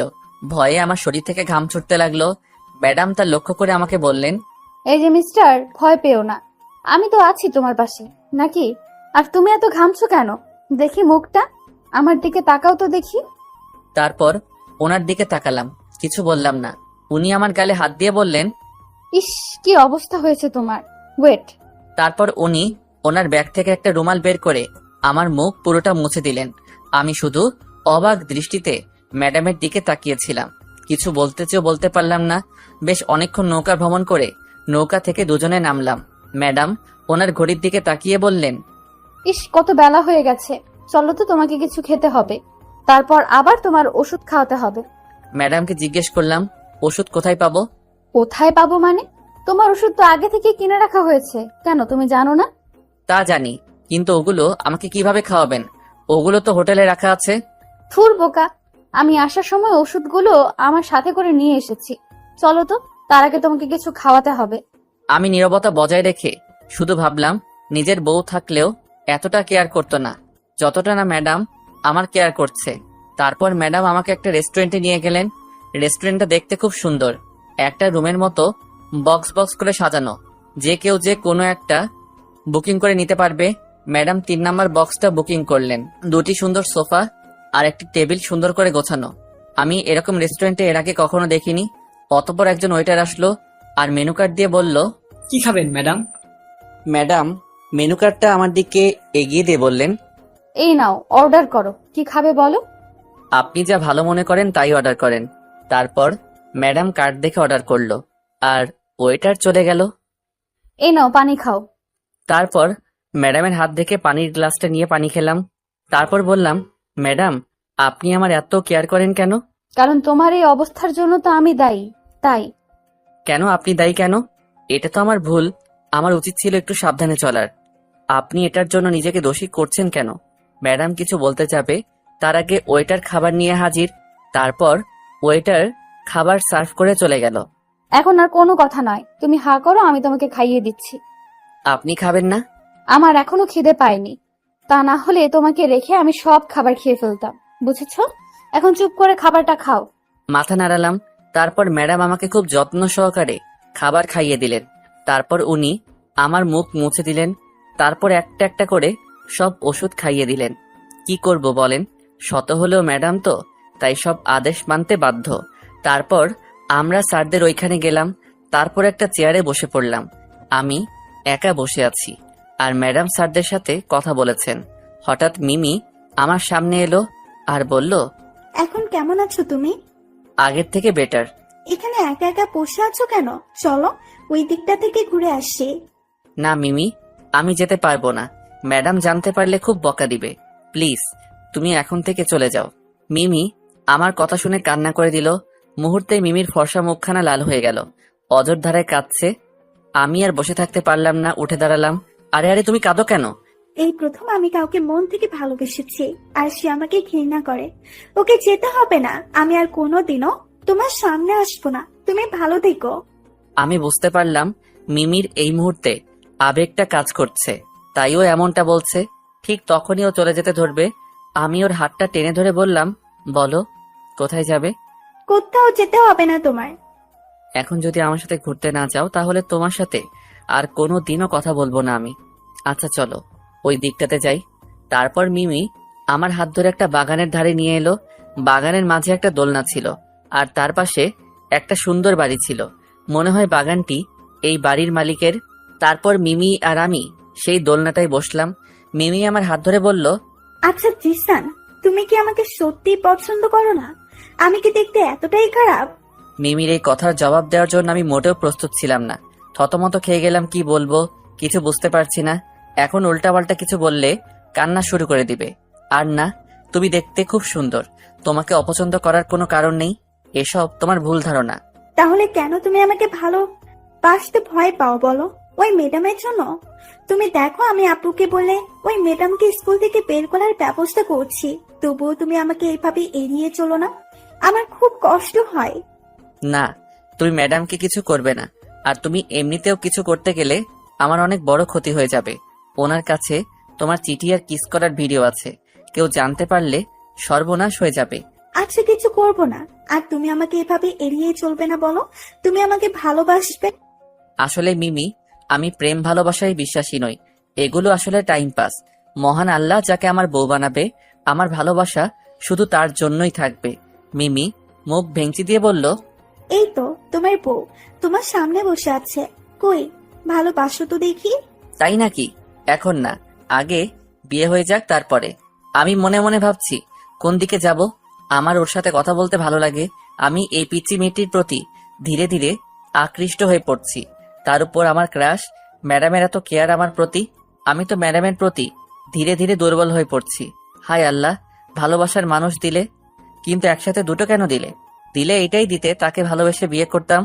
হঠাৎ মিমির ডাকে ধ্যান ভাঙলো আমার। হ্যাঁ, কি ভাবছো তুমি?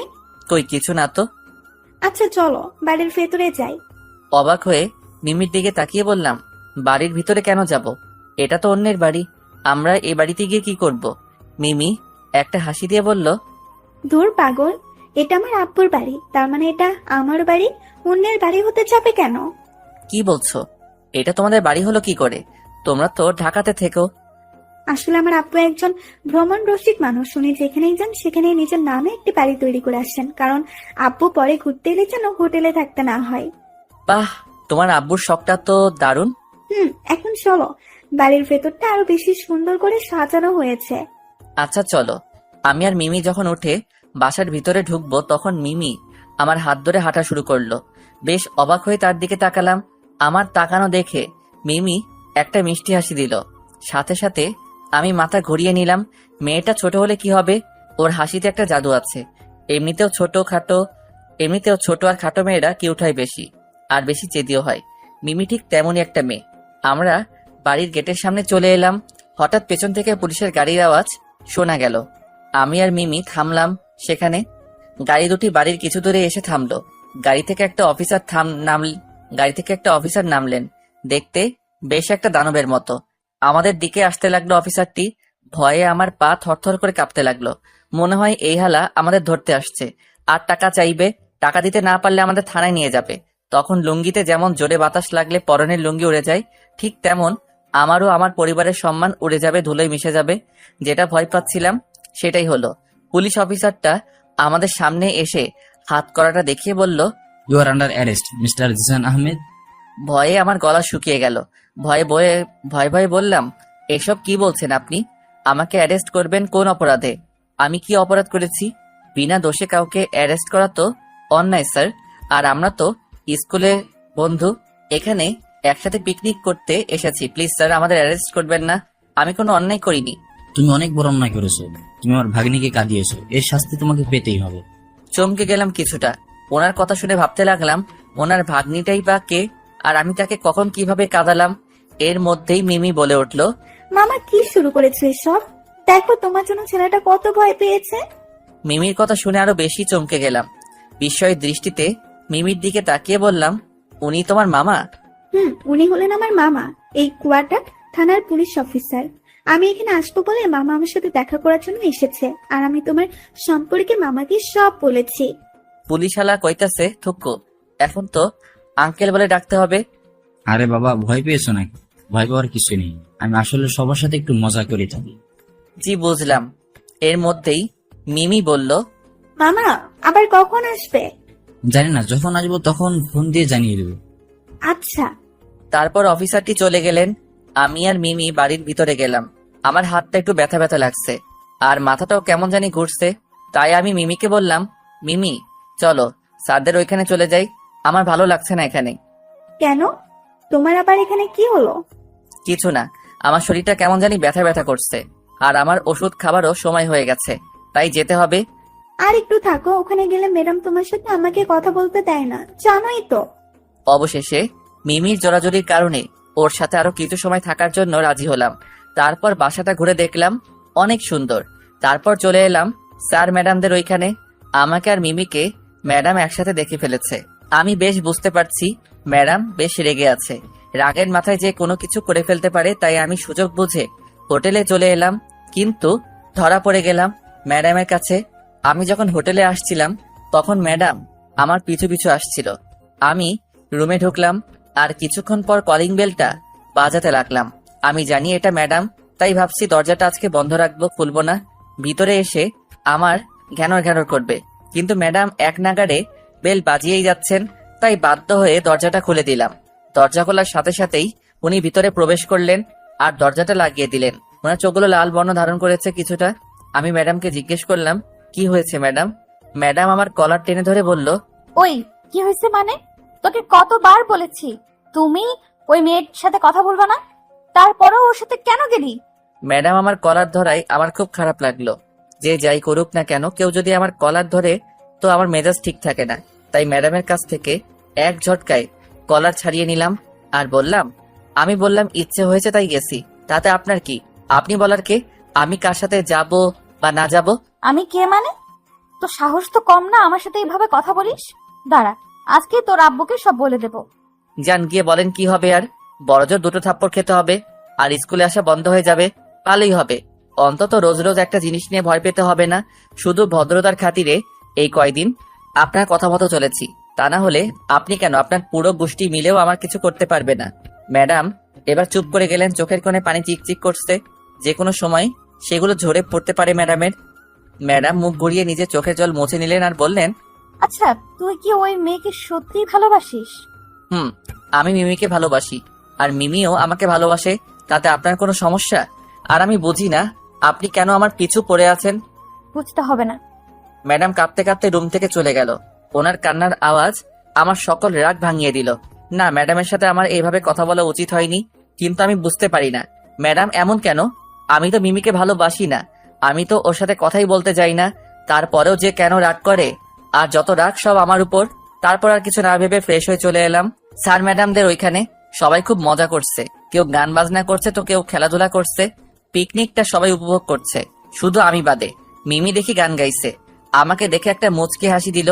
আমি কিছু না বলে একটা চেয়ারে বসে পড়লাম। এবার সবাইকে খাবার দেওয়া হচ্ছে, সবাই খেতে বসেছে আর আমিও। মিমি তার চেয়ার থেকে উঠে আমার পাশে বসলো। আমি তেমন কিছু মনে করিনি, জানি মেয়েটার আমার প্রতি একটা আকর্ষণ কাজ করছে। কিছুদিন পর এটা এমনি ঠিক হয়ে যাবে, যখন দেখবে আমার কাছ থেকে ও সামান্যতম গুরুত্ব পায় না। আমি ওকে ভালোবাসি না। যখন সে এটা বুঝতে পারবে তখন সে নিজে থেকেই আমার থেকে দূরে সরে যাবে। তাই কিছু না মনে করে খাওয়ায় মনোযোগ দিলাম। তারপর স্যার ম্যাডামদের ওইখান থেকে শোনা যাচ্ছে যে আমাদের মধ্যে কেউ একজন অনুপস্থিত। পরে তাদের কথা শুনে বুঝতে পারি বোরখাওয়ালি ম্যাডাম আমাদের সাথে নেই। সবাই ম্যাডামকে খুঁজছে, ফোন করছে, কিন্তু ফোন বন্ধ। আমার আর বুঝতে বাকি রইল না যে ম্যাডাম আমার উপর রাগ করে কোথাও চলে গেছে। আমি খাবার ছেড়ে উঠে পড়লাম। মিমি সেটা দেখে আমার হাত ধরে বলল, এই কোথায় যাচ্ছ? একটু বসে বলছি। ভালোই হয়েছে, ম্যাডাম চলে গেছে, আপদ বিদায় হয়েছে। মিমির কথায় আমি নিজের রাগকে কন্ট্রোল করতে পারলাম না। সবার সামনে ওকে কিছু বলতে চাই না, তাই এক ঝটকায় আমার হাতটা ছাড়িয়ে নিয়ে চলে এলাম। মিমি অবাক দৃষ্টিতে আমার দিকে তাকিয়েছিল। আমি চলে এলাম সেখান থেকে, কারণ আমি জানি ম্যাডাম এখন কোথায় থাকতে পারে। হয়তো লেকের পাড়ে আছে। ম্যাডাম আমাকে বলেছিল যখন তার মন খারাপ থাকে তখন তিনি লেকের পাড়ে বসে থাকেন, নয়তো ছাদে। তাই আমি দেরি না করে চলে এলাম লেকের ধারে। যা ভেবেছিলাম ঠিক তাই, ম্যাডাম ওখানেই আছে। একটু স্বস্তির নিঃশ্বাস ফেললাম। অন্ধকারে কালো বোরখা পরা মেয়েদের দেখতে পারা খুব মুশকিল, কিন্তু চাঁদের আলোয় লেকের পাড়টা পুরো আলোকিত হয়ে আছে, তাই চিনতে সমস্যা হলো না। আর তাছাড়া এত রাতে ম্যাডামকে ছাড়া অন্য কাউকে দেখছি বলে মনে হয় না। আমি ধীর পায়ে ম্যাডামের সামনে গেলাম। বুঝতে পারছি ম্যাডাম এখনো কাঁদছে, তাই দেখে নিজেকে অপরাধী মনে হচ্ছে। আমার জন্য কেউ শুধু শুধু কাঁদুক, আমি তা কি করে হতে দেই। ম্যাডাম তার ফোনটা বের করলেন, উকি মেরে দেখলাম ওনার ওয়ালপেপারে আমার ছবি সেট করা। আমি অবাক হলাম, কারণ এই ছবি 7 মাস আগের তোলা। এটা উনি কই পেলেন? চিন্তায় পড়ে গেলাম। ওনার সাথে আমার পরিচয় মাত্র কিছুদিনের, কিন্তু ওনার কাছে আমার এই পিক কিভাবে এলো? না, আর কিছু ভাবতে পারছি না, এমনিতেও মাথা হারিয়ে ফেলতে পারি। তারপর ম্যাডামের কণ্ঠ শুনে ভাবনার জগৎ থেকে বাস্তবে ফিরে এলাম। ম্যাডাম আমার পিকটা সামনে রেখে কেঁদে কেঁদে বলছে, আমাকে এত কষ্ট দিচ্ছ তো? দাঁড়াও, একবার বিয়েটা হয়ে যাক, সব সুদে আসলে তুলে নিব। আমাকে কষ্ট দিতে তোমার খুব ভালো লাগে, তাই না? যখন থাকবো না তখন তুমি বুঝবে আমি তোমার জীবনে কি ছিলাম। হঠাৎ করে ম্যাডাম ওনার মোবাইলে সেভ করা আমার ছবিটায় একটা চুমু খেলেন আর বললেন, খুব ভালোবাসি তোমায়, যত কষ্টই দাও না কেন, জীবনের শেষ নিঃশ্বাস পর্যন্ত তোমাকেই ভালোবেসে যাব। কথাটা শোনার পর আমার মনের ভিতর একটা উত্তেজনার ঢেউ সৃষ্টি হলো। আর সেটা হলো, কেই ম্যাডাম? আর আমাকেই বা চিনে কিভাবে? নিজের জীবনে থেকে কেউ আমাকে এতটা ভালোবাসে, অথচ এই বিষয়টি আমার অজানা ছিল। কিন্তু ম্যাডামের সাথে আগে কখনো দেখা করছি বলে মনে হয় না। কিন্তু উনি কে? এই প্রশ্নটা আমার মনের মধ্যে। যতক্ষণ না এর উত্তর পাবো ততক্ষণ আমি শান্তি পাবো না। তবে এই প্রশ্নগুলোর জবাব শুধু ম্যাডাম নিজেই দিতে পারে। তাই আর কিছু না ভেবে পিছন থেকে ম্যাডামের কাঁধে হাত দিলাম। হাত রাখতেই ম্যাডাম কিছুটা আটকে উঠল। পেছনে ঘুরতেই আমাকে দেখতে পেল। উঠে দাঁড়ালেন উনি। চাঁদের আলো ওনার মুখে পড়ায় ওনার চোখের কোণে জমে থাকা পানি চিকচিক করছে। তা দেখে কিছু বলার মতো শক্তি হারিয়ে ফেললাম। ম্যাডাম নির্বাক মূর্তির মতো দাঁড়িয়ে আছেন। হঠাৎ আমার মাথায় প্রচন্ড ব্যথা অনুভব করতে লাগলাম। তা সহ্য করে ম্যাডামকে বললাম, এখানে কি করছেন ম্যাডাম? এমন ভাবে বললাম যেন ম্যাডাম বুঝতে না পারে যে আমি তার কথা সব শুনে ফেলেছি। কিছু না বলে হু হু করে কেঁদে দিল, আর সেই সাথে আমাকে খুব শক্ত করে জড়িয়ে ধরে কান্না করতে লাগলেন। কি হলো, হঠাৎ এমন করছেন কেন? আমিও ম্যাডামকে আলতো করে জড়িয়ে ধরলাম। কিছু বলার মতো সাহস পাচ্ছি না। ম্যাডাম এখনো আমাকে জড়িয়ে ধরে আছে, উনিও কিছু বলছেন না, চুপ করে আছে।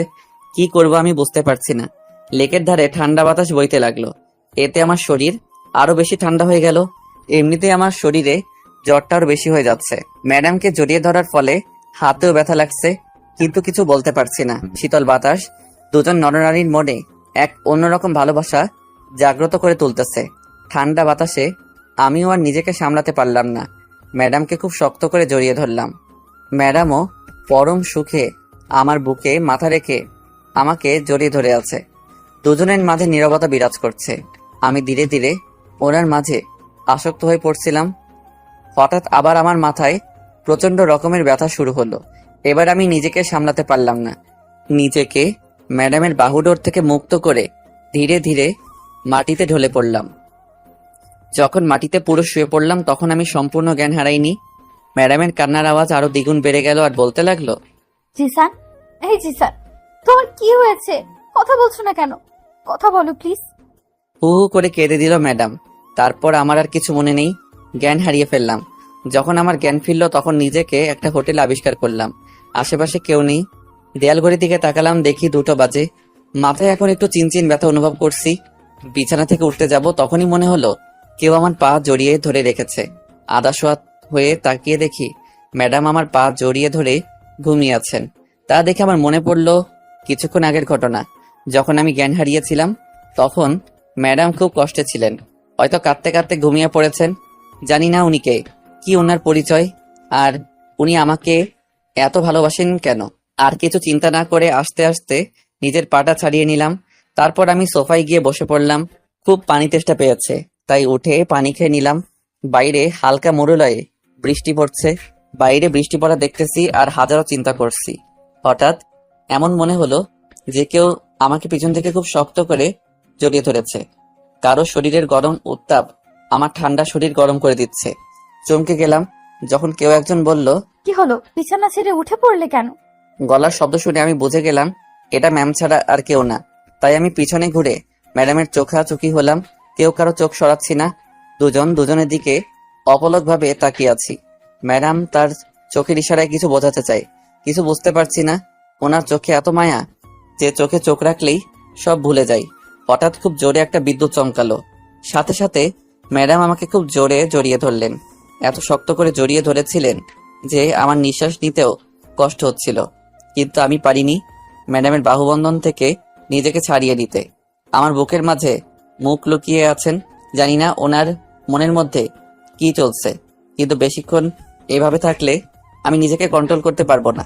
তাই আমি ধীরে ধীরে ম্যাডামের মাথায় হাত বুলিয়ে দিয়ে বললাম, ভয় পেয়েছেন নাকি?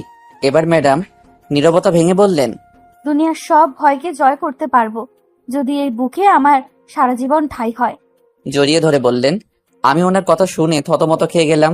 এখন আর উত্তর কি দিব, তাই আমি দুষ্টুমি করে বললাম, কি বললেন আবার বলেন, আমি শুনতে পারিনি।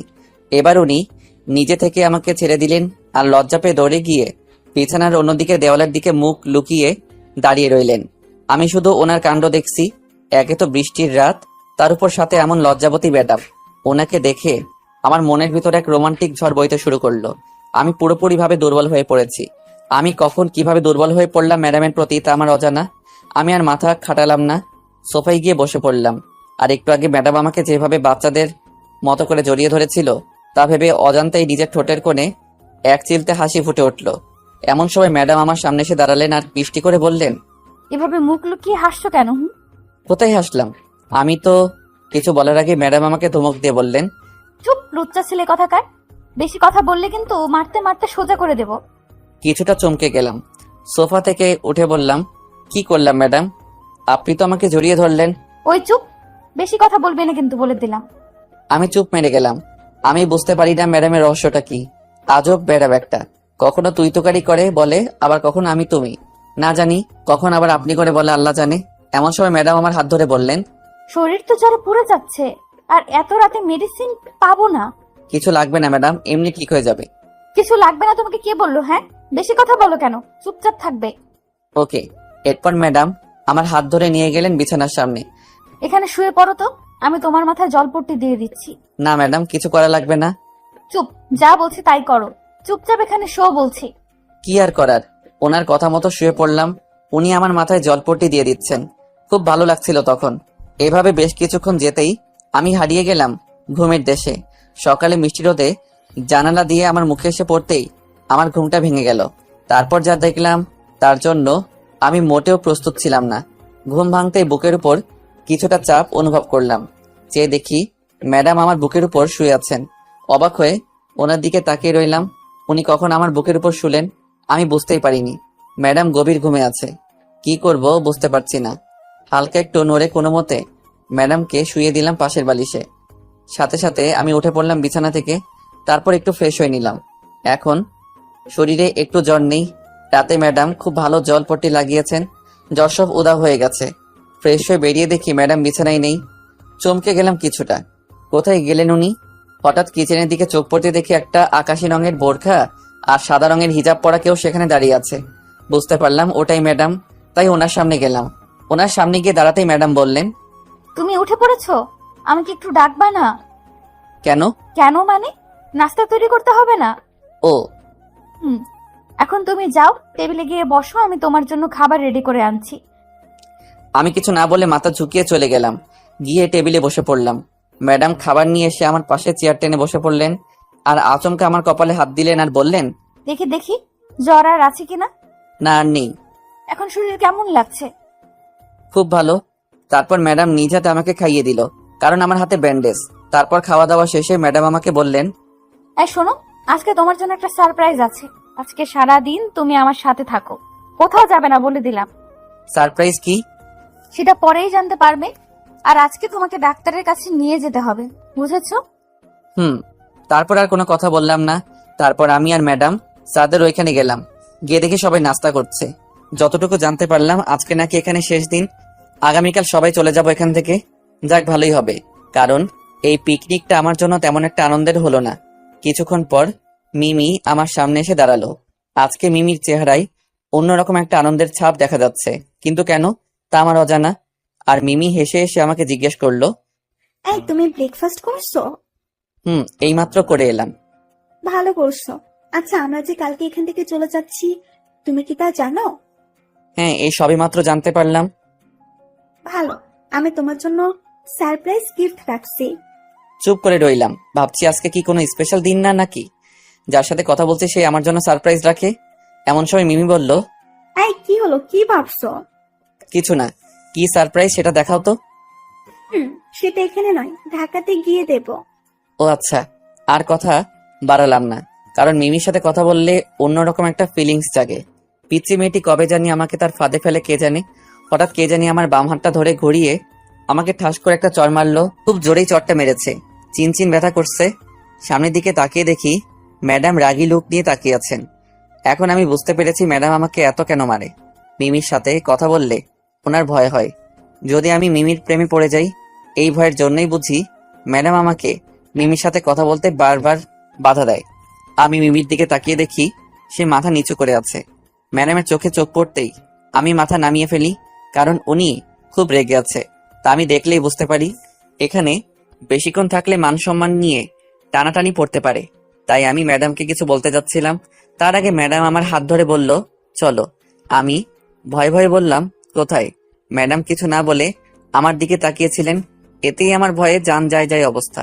ম্যাডাম আমার হাত ধরে টানতে টানতে মিমির সামনে থেকে নিয়ে এলেন একটা গাছের আড়ালে। ম্যাডাম আমাকে গাছের সাথে ধাক্কা দিয়ে লাগিয়ে দিলেন। ভয়ে আমার হাত পা কাঁপাকাঁপি শুরু হয়ে গেল। না জানি এখন আবার কি করে আমতা আমতা করছিলাম। হঠাৎ করেই ম্যাডাম আমার গালে একটা চুমু বসিয়ে দিলেন। আমি থ মেরে গেলাম। উনি আমার দিকে এক নজরে তাকিয়েছিলেন, আর আমি ওনার দিকে লজ্জায় তাকাতে পারছিলাম না। যদি কেউ দেখে তাহলে আমার 12টা বাজিয়ে ফেলতো। ম্যাডামের তো মেয়ে মানুষ, আমাকে ফাঁসিয়ে দিতে পারে, কারণ এখানে মানুষ মেয়েদের বেশি বিশ্বাস করে। ম্যাডাম দেখি এখন আমার দিকে এক নজরে তাকিয়ে আছে। তাই আমি বললাম, এটা করলেন কেন ম্যাডাম? এমনি করেছি, তোমার কোনো প্রবলেম? কালটা আমার, আর আপনি কিস করবেন বিনা অনুমতিতে? প্রবলেম তো হবারই কথা। এই কুত্তা, কি বললি? তোর কাছে অনুমতি নিতে হবে? থাপ্পড় দিয়ে তোর সব দাঁত ফালাই দিমু। কি রে, চুপ করে আছিস যে? কি বলবো, কিছু বলতে গেলে তো মারেন খালি। তোর কিছু বলতে হবে না, চল আমার সাথে। ডাক্তারের কাছে যেতে হবে তোর চেক আপ করানোর জন্য। আচ্ছা চলেন। তারপর আমি আর ম্যাডাম রিক্সাতে বসলাম। ম্যাডাম আমার গা ঘেঁষে বসলেন আর আমার হাত ধরে কাঁধে মাথা রেখে বসে রইলেন। বেশ কিছুক্ষণ পর ম্যাডাম আমার গালে হাত দিয়ে বললেন, জ্বরটা খুব জোরে লেগেছে তাই না? ম্যাডামের কোমল হাতের স্পর্শে আমি শিহরিত হয়ে উঠি। মন চাচ্ছিল ওনাকে জড়িয়ে ধরি, তবে ওটা করার সাহস আমার নেই। তাই আমি হেসে বললাম, না।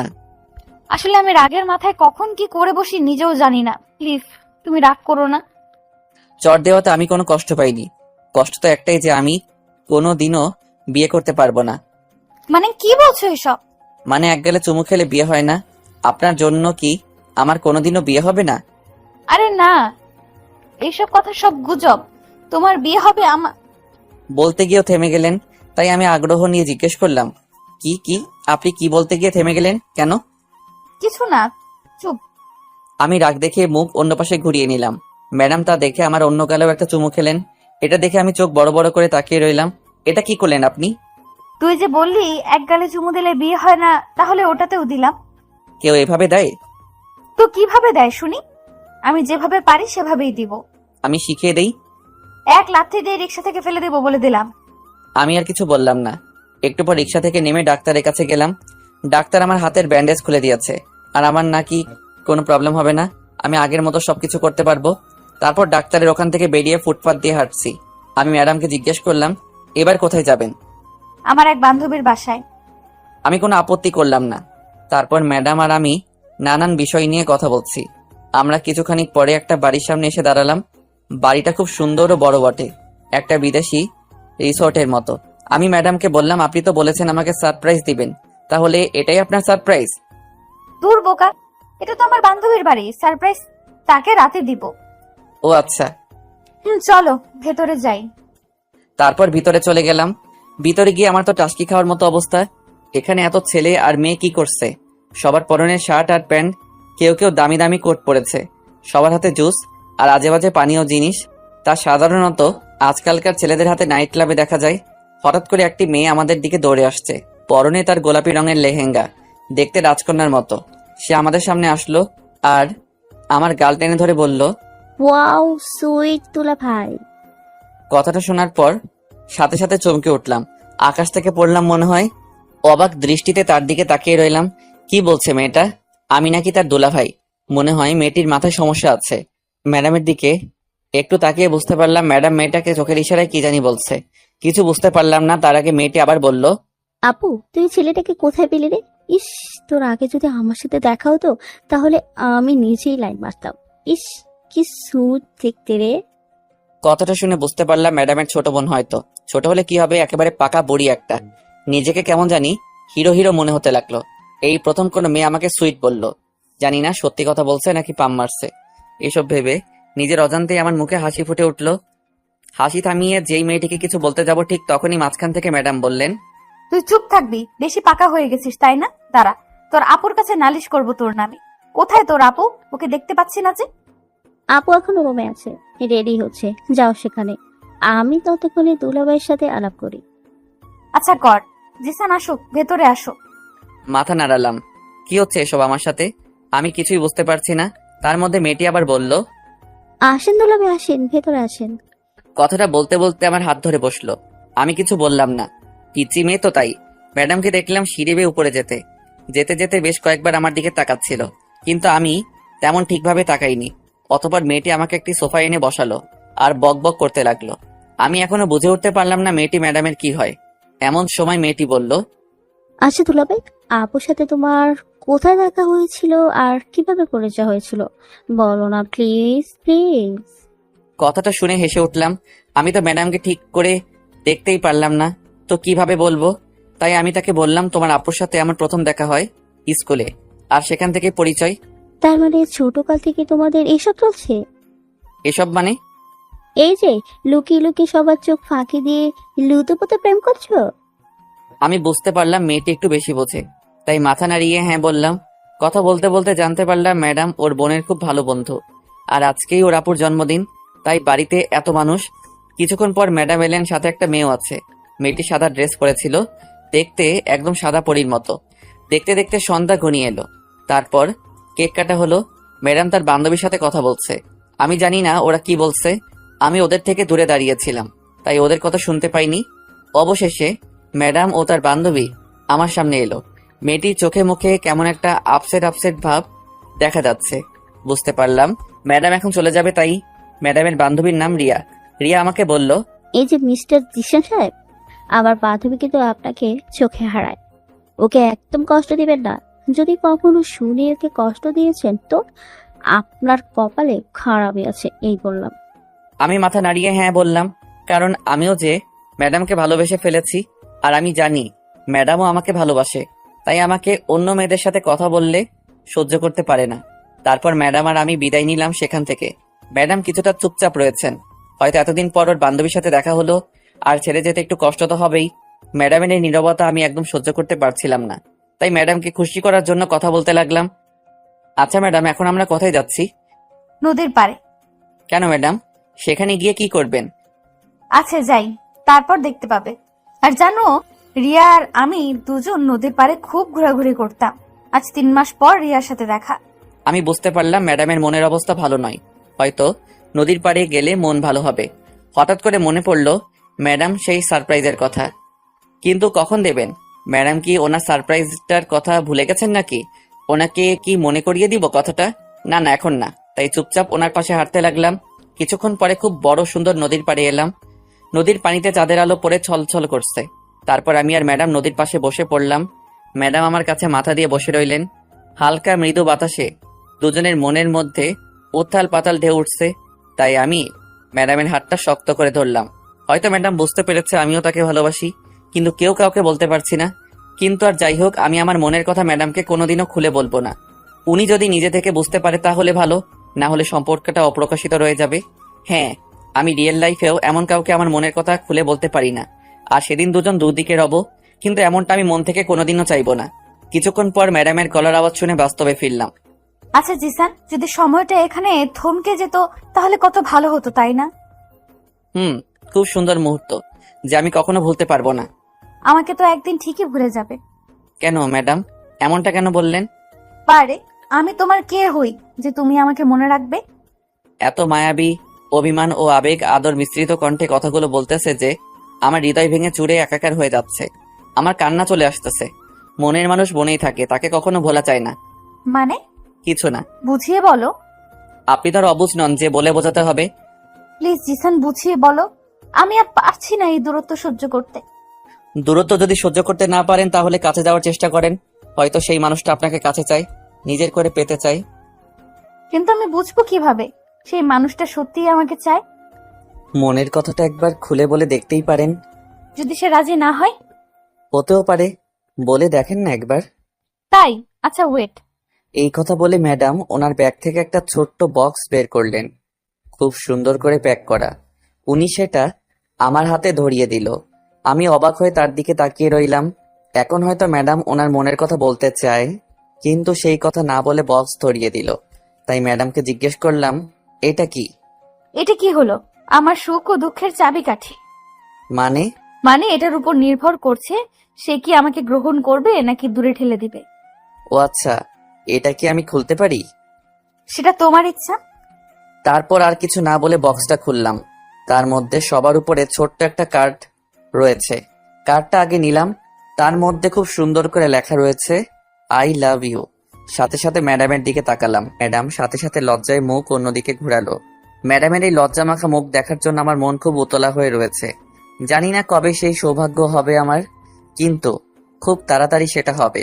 তারপর বক্সটার ভিতরে আরো কিছু জিনিস রয়েছে। সেটা হলো রূপার তৈরি একটা ব্রেসলেট। দেখেই বোঝা যায় খাঁটি রূপা দিয়ে তৈরি হয়েছে, আর তার মধ্যে খোদাই করা হয়েছে JN। বুঝলাম জে দিয়ে আমার নাম, কিন্তু এন দিয়ে কার নাম? তাই ম্যাডামকে জিজ্ঞেস করলাম, জে এর মানে বুঝলাম, কিন্তু এন এর মানে কি? যদি দয়া করে একটু বুঝিয়ে বলতেন। বুদ্ধু, এন দিয়ে আমার নাম হয়। এন মানে নীলা। তাহলে তোমার নাম নীলা? উপস, সরি। ওই সরি কেন? না মানে ভুল করে তুমি বলে ফেলেছি তাই। আচ্ছা এখন আমার উত্তরটা চাই। এখনই চাই নাকি? হ্যাঁ, কথাটা বলতে কেমন জানি ফিল হচ্ছে, একটু লজ্জা লাগছে, তাই মাথা নিচু করে ভাবছি এখন বলবো কিভাবে। এর মধ্যে ম্যাডাম বলে উঠল, কিরে বলিস না কেন? কথাটা শুনে বুঝে গেলাম ম্যাডাম এখন রেগে যাচ্ছে। বেশিক্ষণ চুপ করে থাকলে বিপদ এসে হাজির হবে, তাই ম্যাডামকে বললাম, এখন না বললে হয় না? না হয় না, এখন বল। আচ্ছা, যদি রাজি না হই তাহলে? তাহলে তোকে মেরে এখানে পুঁতে রেখে যাব। ওরে বাবা রে, না থাক, আমি রাজি। আমি কেন, আমার 14 গোষ্ঠীও রাজি। Good boy. এবার লক্ষ্মী ছেলের মতো কথাটা বলে ফেলো। কোনটা? কোনটা মানে? একটা থাপ্পড় মারলে বুঝতে পারবি কোনটার কথা বলছি।